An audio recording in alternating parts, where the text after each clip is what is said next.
Hey guys, what's up? It's me, Rachel, and welcome back to my channel. Today's vlog is going to be a little bit different and a little bit more serious, just a heads up. I'm going to be talking about some really personal stuff that I've actually never shared on my blog or in the public eye. Only select people that are really close to me know this about me and my life. So here I am to tell you guys a bit about my personal life that you don't know yet.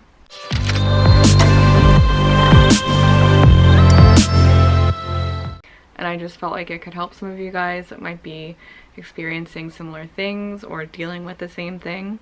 So, as you guys know, I lost my brother about 2.5 years ago. I don't think I've actually said how he passed away, but he passed of a fentanyl heroin overdose, which is actually a super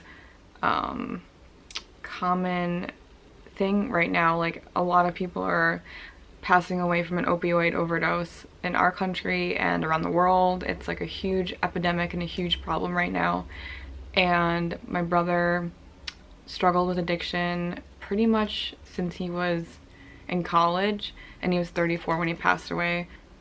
It really, like, hopefully, like, I mean, this could be like a trigger warning if you have anxiety.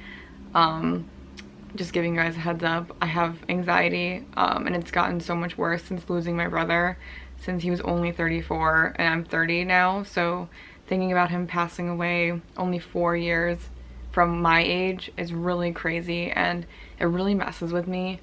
And so I even see a therapist about it, and I take Xanax sometimes at night because when I lay down to go to bed, it's so intense sometimes just thinking that he's gone and trying to wrap my head around the fact that I lost him so young and how precious life really is. Like, life is so fragile, and you truly have to love the people that you have while they're here, because you just never know. And like, it came as a huge shock to me. Like, I knew he was an addict, but you just never think that you're gonna lose your relative or your family member, and then there it happens, and it just like throws you a curveball, and it's just crazy. And yeah, I think about him every day. I miss him every day. It's been interesting having the last 2 years to really process and see how differently I feel about him passing today versus how I felt about him passing the day I found out, or a week later, or a month later. It changes all the time. Parts of it stay the same, but it changes. So that's not even what I'm here to tell you guys. The other part that goes with this is that my mom is also a recovering addict. She also used heroin, she used crack, she used pills, and I'm here to tell you guys this because I love my mom. She's like my best friend, and we talk every single day, and she is now 2 years clean, and she struggled with addiction on and off basically since she was like 20 or maybe even like 17. So I have had 2 close family members that were drug addicts basically in my immediate family, and the more that I kind of opened up about it to my friends, the more I realized that a lot of families have drug addicts in the family. And I didn't like that it felt like a secret that I had to keep, because like, even my family, some of my family members were like really ashamed to like let anyone know that, oh, you know, Rachel's mom's an addict. But I don't think it should be a thing to be ashamed of anymore. I think it's so common that I feel like almost every family can be like, oh yeah, my aunt is an addict, or my, you know, somewhere down the line there's some, you know, connection with addiction. And I don't like that it's so taboo. I don't like that no one really talks about it. And it's like this thing where it's like, oh, we're a bad family because we have an addict in the family. When it's like, my mom is an incredible human being. She's really, really a beautiful person. And it's not fair that everyone has to like shun her because she has a serious illness. It has been a struggle for me my whole life, with my family, with, you know, with her. Like, we've had so many blowout arguments, tons of arguments, and it was mostly because of her using, and it was during her using. So she wasn't even her. It was like the devil possessed her body. It was crazy. And she's gonna be watching this video too. I'm gonna send her the link. So I just want to say I love you, Mom. You're amazing, and I'm so proud of you for your over 2 years clean now. It's incredible. So there is hope for addicts out there. My point of making this is to let you guys know, if you're struggling with addiction or if you know someone that's struggling, sometimes it takes something really awful to make people realize, okay, this life is worth living and I should live it. I truly think you can find it in yourself to overcome addiction. And it takes a lot of work. My mom goes to therapy like 4 or 5 days a week, sometimes twice a day. And it's really helped her a ton. And like, it's just crazy that to see her transform and turn around and become this beautiful person that she was before addiction. I just want to like kind of touch on what that was like growing up for me. So my parents are divorced, and they've been divorced since I was like in kindergarten. And my dad and mom live about 40 minutes apart from each other. And so I would spend the weekends at my dad's house and then weekdays at my mom's, where I went to school and like had my friends in that neighborhood. And a lot of the times my mom just wasn't around for 1 week, 2 weeks at a time. And when I was a kid, I didn't know why this was. I knew that she attended NA meetings, but she would disappear for like a really long time, and I'd be like, where's mom? And we lived with my grandparents and some cousins and aunts and uncles in a really big house. And my grandma would just say, you know, oh, she's on vacation with, you know, her friend. And like, I'd be like, oh, okay, you know, weird that she didn't tell me, but cool. She'd just be gone a lot. And I do have like vivid memories of certain things I don't really want to like, that I want to keep private. There's like certain things that are just like heart-wrenching that I'm like, okay, I'm just not gonna say that on camera. And I would like break down and cry on the floor, and like I'd miss her so much. Like we were always so close. It wasn't until high school that my grandma sat me down and said, look, this is where your mom has been. And I was like, wow, that's crazy. And it's like hearing that all at once and trying to take it in and dissect it and deal with it is like very bizarre when you're like 16 years old. So pretty much my entire middle school and high school life was dedicated to making art.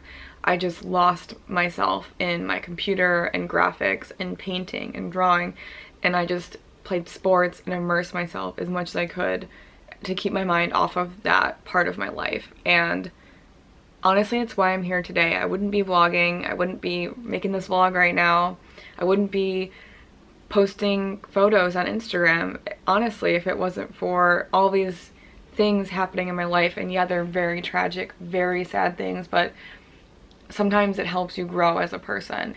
So in a way, like, sometimes it takes something to make, you know, the next chapter happen.